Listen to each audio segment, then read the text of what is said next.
You're listening to ADHD Support Talk. ADHD Support Talk is brought to you by addclasses.com. Visit www.addclasses.com to sign up for helpful events and resources today. Well, hello, welcome back to ADHD Support Talk Radio. I'm your co-host, Lynne Edris, and as a productivity coach, I help overwhelmed professionals reduce procrastination, improve time management, and get more done with less effort so that they have more time, energy, and money for the things that matter most to them. I am a woman with ADHD myself, guys, so I have been where so many of you are and so many of my clients are, and I've come out the other side, so to speak. I've gone from living in that constant state of chaos and overwhelm and underperformance that too many of us know far too well to live a life of more success and fulfillment than I once dreamed was possible for me. And I know that every single one of you can have the success and fulfillment that you want for yourselves as well.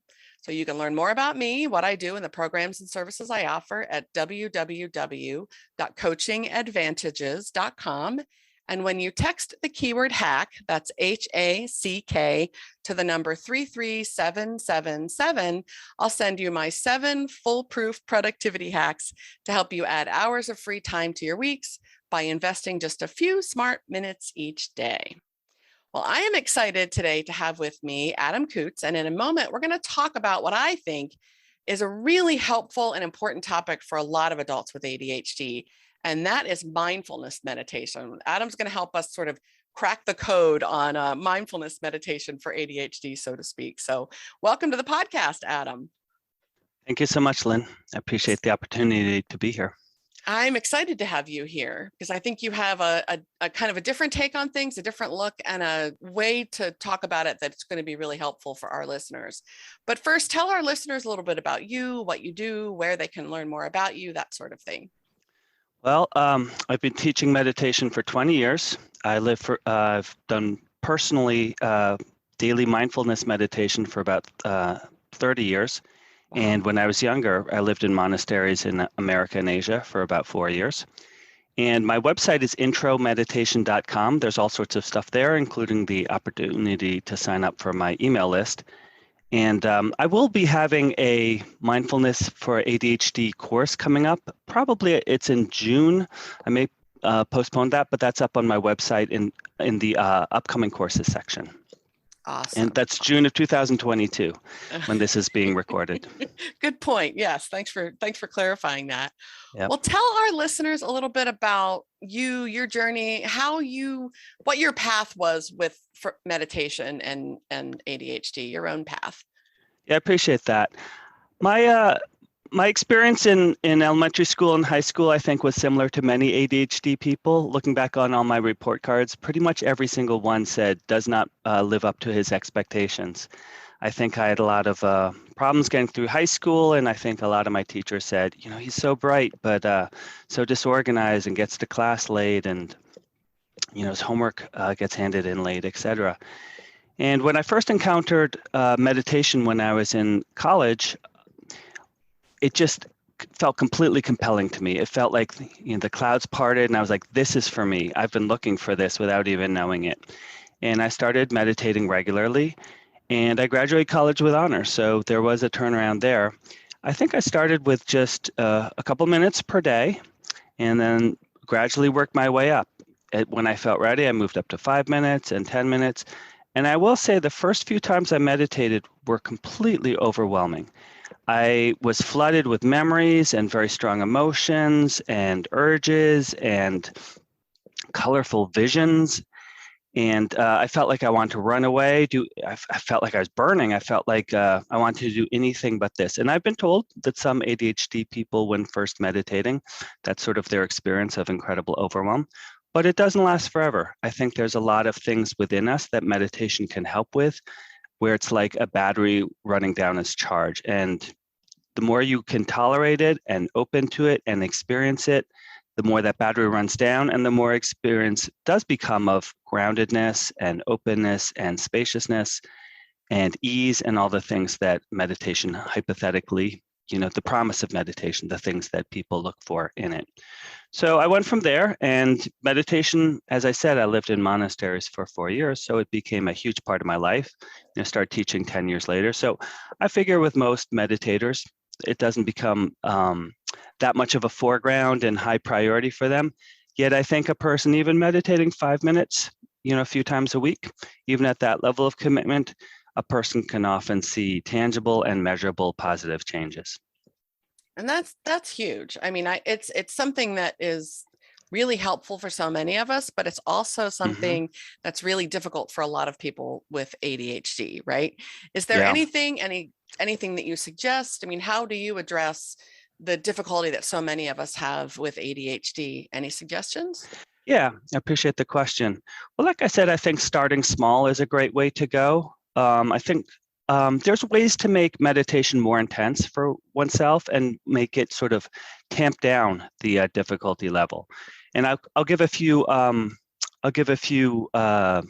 polarities that are examples of how you can turn up the heat or turn down the heat depending on how much you want to work at your meditation today. And working at meditation, I'm going to say, is great because then you can make progress. The tolerating all those challenging, I can't tolerate this, it's just so hard. There's a lot of value there. It, like I said earlier, it doesn't last forever. And the more one does that, the more easy it gets. So some of the ways that one can make it easier for oneself, however. In the lineages of meditation that I've studied in, it's explained as having there's insight meditation where you sort of be with what is, the way it is, and there's concentration meditation where your mind wanders away from something, typically the breath, but it could be a repeated phrase like a mantra or the soles of your feet as you walk, and you bring it back, and it wanders away and it brings it back. I think for ADHD people, the concentration is often more difficult than the insight. I think there's a lot of value in doing concentration in that you build the muscle of concentration, something most people just say, I either have it or I don't, but it is a skill we can develop. So, but I think it's a little harder that as opposed to just, noticing whatever you're noticing and letting it be. I think some people recommend for ADHD people doing walking meditation as opposed to sitting still in a chair or cross-legged on a cushion. I think for my practice, both have their benefits. I think sitting is a little more settled, and the more the body settles, the more the mind can settle. But walking is a really great way to meditate as well, especially if a person's feeling very agitated and unable to sit still. Of course, sitting for a shorter period of time can make meditation easier and more easy to bear, whereas sitting for longer, past that point at which it's like, okay, time to get up, I'm done with this. And if you can still tolerate how the body feels and how the mind reacts past that point, good progress can be made, but you can tamp down the heat by sitting for a shorter period of time. Productive meditation can be done in 30 seconds. I think closing the eyes can make the overwhelm easier for an ADHD person or any beginner meditator. Open eyes is great too. Sometimes that helps translate a person's meditation practice into the rest of their life. Yeah. I think there's so many great streaming apps or streaming meditations on YouTube and apps these days. And I think having the voice in your head every minute or two saying, come back to the breath, or, remember, we're meditating, notice what you're noticing, give it some space, can make a meditation easier as opposed to, cooking without a recipe, doing your own meditation. Right. There's online groups that are free, all over the internet these days, especially in the last couple of years post-pandemic. There's live groups. I think those are starting back up again. Sitting with a group can really bring you into a meditative space as opposed to, doing it on your own if you're able to find that and work it into your schedule. And also, there can be really great meditation with someone talking right outside the door and music playing and I don't know, you're too cold and having distractions. If you can really open to that or resist the pulls of that and come back to your breath, that's great meditation. But I think to make meditation easier for a person, if there's just already way too much overwhelm, make yourself warm enough. Make sure that you're in a silent room. Make sure in your line of sight, there's nothing like, a pile of laundry needing to be done. Really limit the distractions. Put your phone in the other room and turn off its ringer. I think limiting distractions can make meditation more easeful to slip into for an ADHD person. So those are all ways that a person can challenge themselves more or challenge themselves less. And if meditation by itself feels like too much of a challenge, ramp it down. Try some of those things that can make it easier to slide into. Okay, that's interesting. So you mentioned early on the difference between insight versus concentration meditation. Could you tell us Yeah. a little bit more about that? Yeah, concentration, the way I was taught traditionally in monasteries, that's seen sequentially as kind of the first thing to do.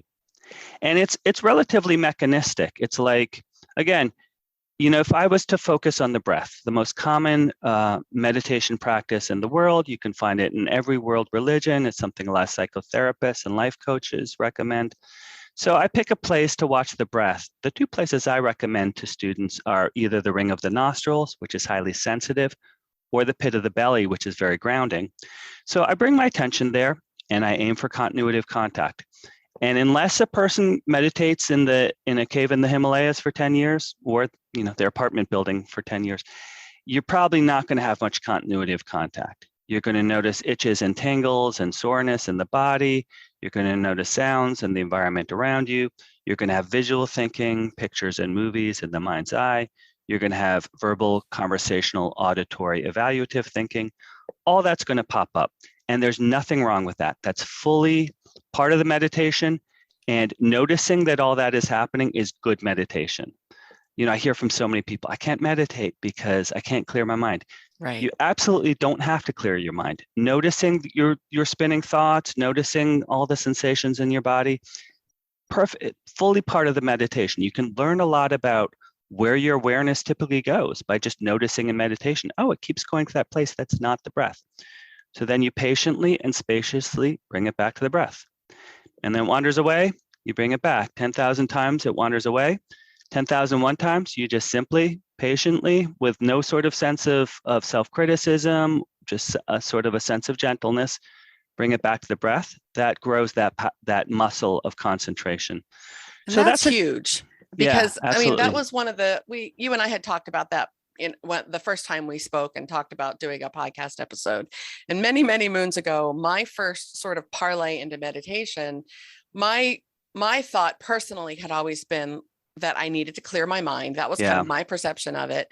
And the gentleman that kind of introduced me to meditation came to talk to a local support group that I used to run.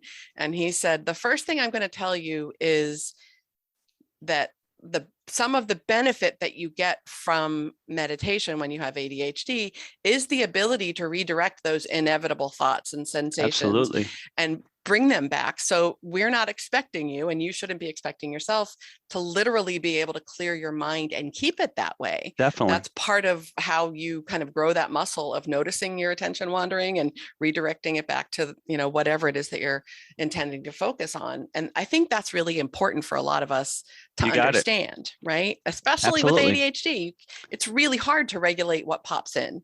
It's really hard to filter things out for us. So knowing that that's just part of it and being able to let go and being able to redirect it's hugely beneficial. Yeah, absolutely. That was some wise teaching by that person. I'm glad it was helpful for you. That was an aha moment for me. And then you talked about the insight version. Yeah. So tell us a little bit about that. Well, the ultimate insight meditation is just notice everything exactly as it is, all your human experience, whether it's thinking, emotions in the body, other sensations in the body, the external sounds you hear. If you really wanted to get into it, you'd have your eyes open and notice everything that you see. The second thing I hear from people besides, I can't meditate, I can't clear my mind, I sometimes hear, I can't meditate, I find meditation overwhelming. And I ask people, well, what technique do you do? And they say, I try and be aware of everything. And I say, that's a relatively advanced technique. I wouldn't start with that technique, but that is sort of the ultimate form of insight meditation. There's nothing necessarily to be aware of or not be aware of. Thoughts are as much part of the perfection of the universe as your breath. And so you can just notice the rising and falling of thoughts as much as anything. So again, the way I was trained, it was recommended to meditate sequentially, both within a sitting period and sort of along the path over the years. First, learn to concentrate the mind. And as I said earlier, if you really do breath meditation and you start to notice your thoughts, you start to notice the things in your body that are not the breath, you're very aware that that's what you're aware of, and that's a great skill to take into the insight meditation, where you're aware of what you're aware of. So there's also many techniques that are somewhere in between. For example, you could do a technique, and this is my favorite meditation technique. Just notice where your attention wants to go in the body. There's an aspect of concentration to that, in that when I have thoughts or I hear external sounds, I notice that that's what I'm aware of, and I bring my attention back to the body. So I'm building that muscle of concentration. Yet at the same time, there's kind of a wide field for my awareness to roam around in, which is the whole body as opposed to just the breath.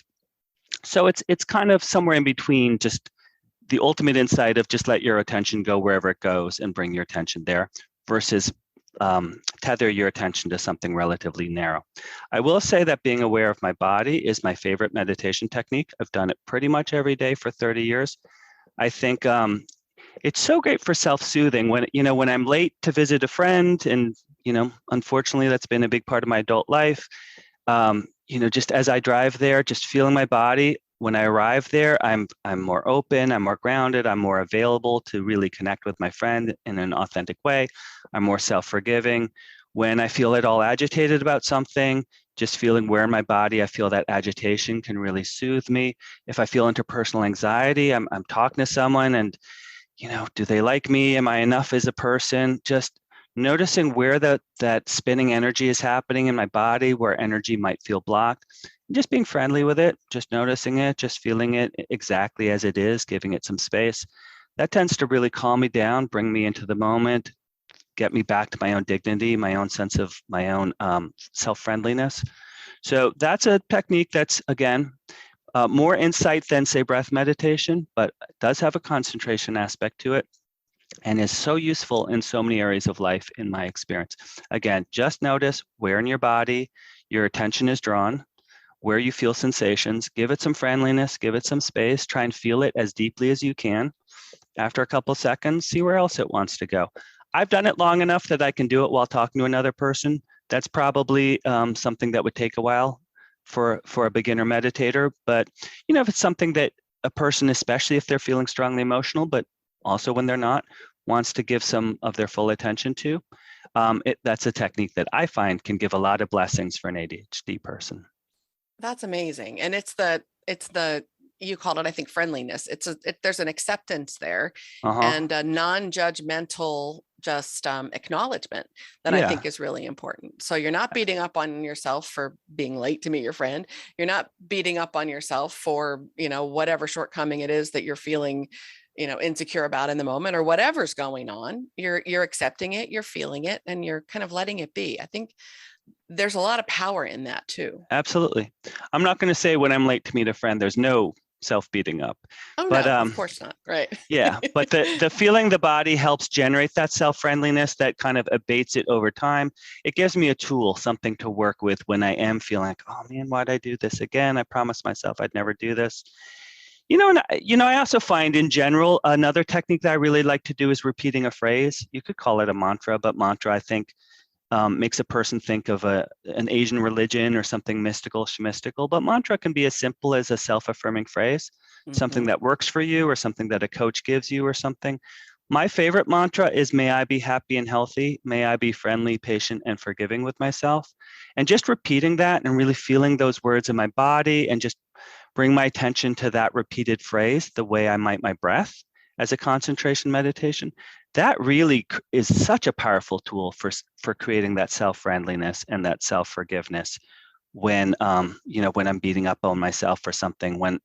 And I've noticed when I'm doing my ADHD behaviors and I'm caught in in checkout behaviors, for example, really telling myself, do not do this. That really doesn't work. That makes my distraction monkey be like, forget that. I'm not, stop lecturing me.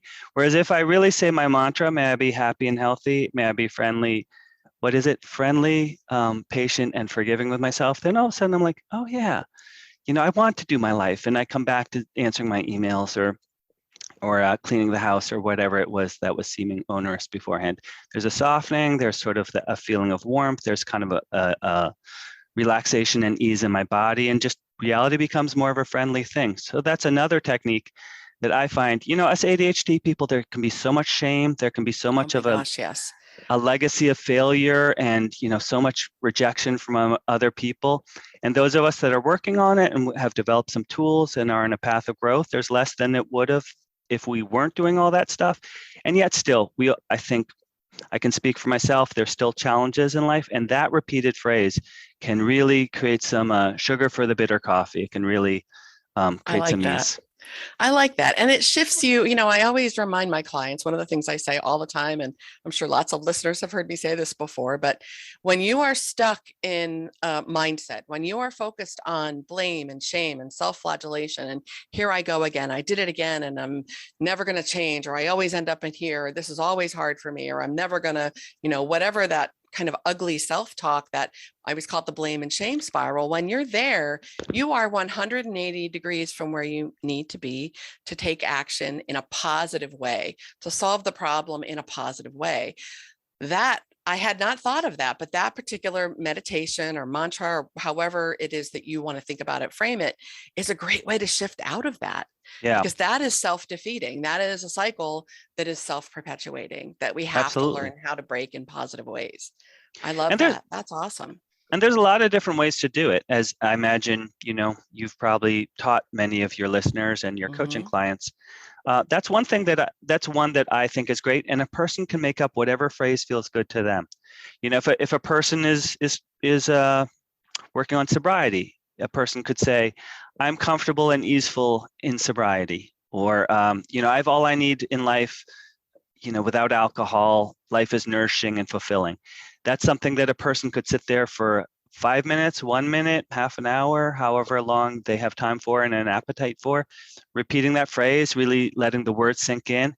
It's a great way to grow in whatever direction a person is choosing to grow in for their own positive mental health.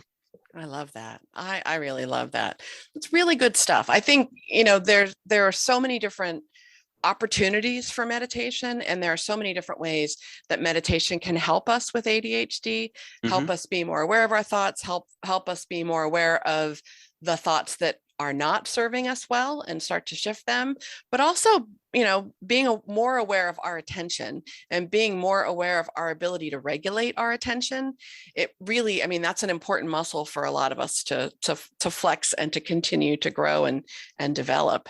Any other thoughts or any last thoughts you have for our listeners? And then Well, again, Adam, tell our listeners where they can learn more about you and all that good stuff.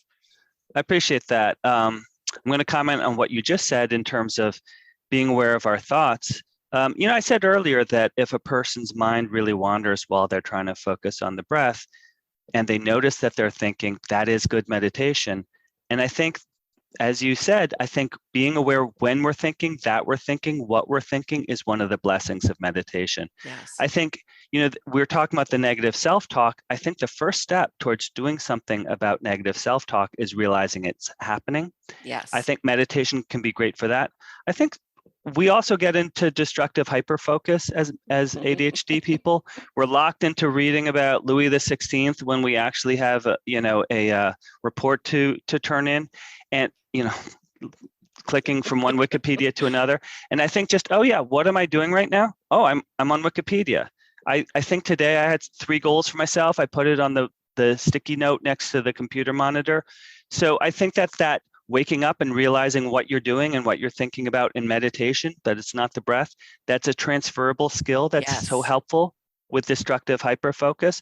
I will say, I first put together a course about mindfulness for ADHD 3 or 4 years ago. And one of my friends with ADHD said, "What are you going to tell them? Meditate?" And I thought to myself, maybe it is I could have a course, and instead of my current, hours and hours course, I could just leave it at that. So that's what I recommend to people. If meditation seems interesting, if meditation seems like it could be useful, if the things I said today resonate, I recommend to you, see if you can find an app, see if you can find something guided online, and just give it a try. And sometimes just any technique is better than no technique. 1 minute is better than no time. And, Yes. you can get fine-tuned about the way meditation can help an ADHD person, but the most important thing is get on the playing field and do some of it. Again, thank you. That's great. So my website again is intromeditation.com. I think if a person goes there, there's a pop-up that invites you to sign up for my email list. So feel free to check it out. I have, if you start to read my blog and see the ADHD post, the password is focus. I wrote a bunch about ADHD a while back. So I appreciate the opportunity to be here. And it's been great talking to you, Lynn. Thanks so much for being here, Adam. I hope our listeners found this helpful. I think it's a really important topic for us to explore. And again, give yourself credit. If you sit down to do 5 minutes and you do 30 seconds, give yourself credit for 30 seconds. It really is something that gets easier with time, and finding a way to do it that's comfortable for you is really important. So thanks again, Adam. Thank you all for being here. As always, I do appreciate your time and I appreciate your attention.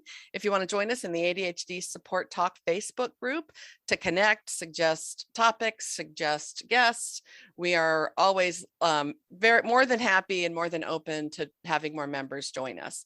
So thanks again, everyone. Thank you, Adam, and we'll catch you next time on ADHD Support Talk.